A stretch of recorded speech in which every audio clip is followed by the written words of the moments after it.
The Virtual Spanish Hotel by Barrie Mahoney.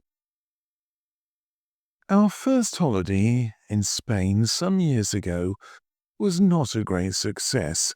We'd booked into a major tour company's flagship hotel, as it was described, only to find a bed containing the residue of its previous occupant, a couple of cockroaches, and the distressing remains of a previous night's curry in the toilet.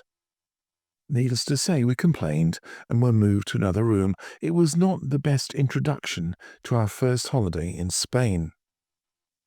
So what do you look for in hotel or self-catering accommodation?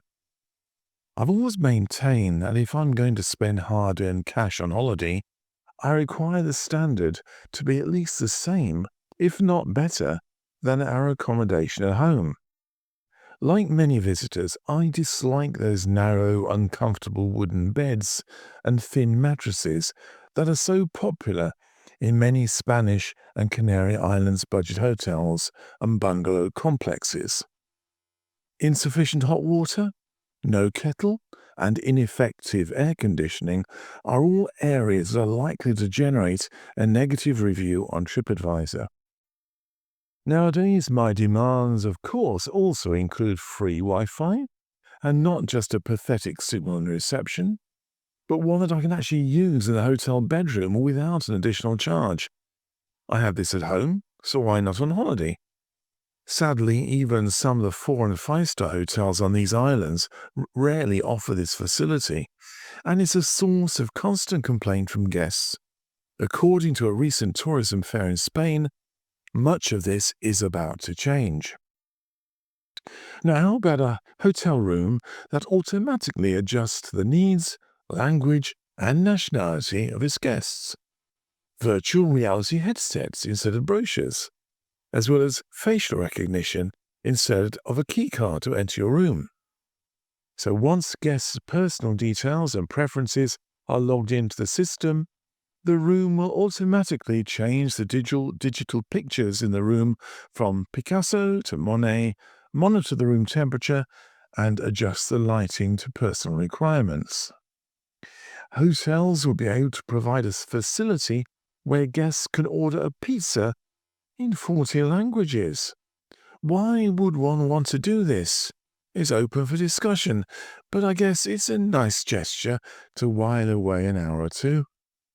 Room locks will be intelligent and will open and close according to the WhatsApp settings on a guest's smartphone. Now, what about those ghastly wooden beds and thin mattresses? Well, new ones will have sensors built into the mattress, which will monitor movement and sense when the occupant awakes, and will notify staff to bring a cup of coffee and croissant to get the morning off to a good start. Now, can we all see the problem here? I'm not sure that guests will really approve of bed sensors monitoring the time, quantity, and speed of their lovemaking. Just a thought. Needless to say, the main benefit of these new systems is not always for the guest's benefit, but to improve, yes, you've got it, productivity. If, for instance, a large number of British guests are due to check in, additional quantities of bacon, black pudding, and eggs will be ordered automatically to cope with the copious demand for those much-loved English breakfasts. Virtual reality headsets are currently being used, both in Spain and Morocco, to present hotels to tour companies instead of brochures. Travel agents can take a virtual tour of the bedrooms, pool area, restaurant, and other facilities, which will give a much more realistic indication of likely customer satisfaction.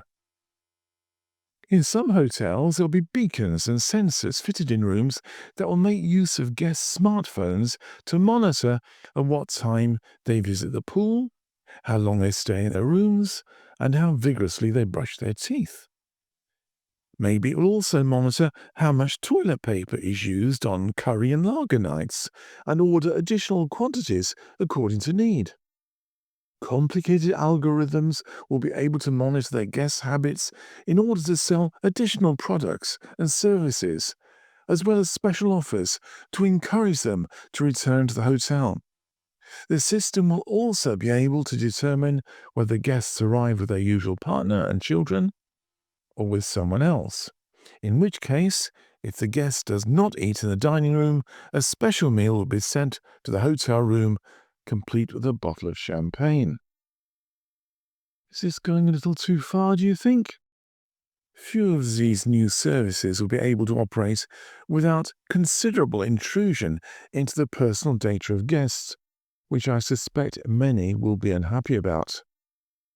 Now, as much as I love gadgets and applaud some of the new technology, and particularly improved beds, I suspect that most visitors will be content with a clean room, a comfortable bed, a kettle, and good quality Wi-Fi. You have been listening to The Virtual Spanish Hotel by Barrie Mahoney. Now, this is part of the Letters from the Atlantic series. If you'd like to find out more about me, my books, blogs, and podcasts, please go to my website, which is www.barriemahoney.com. And that's Barrie with an IE. Thank you for listening.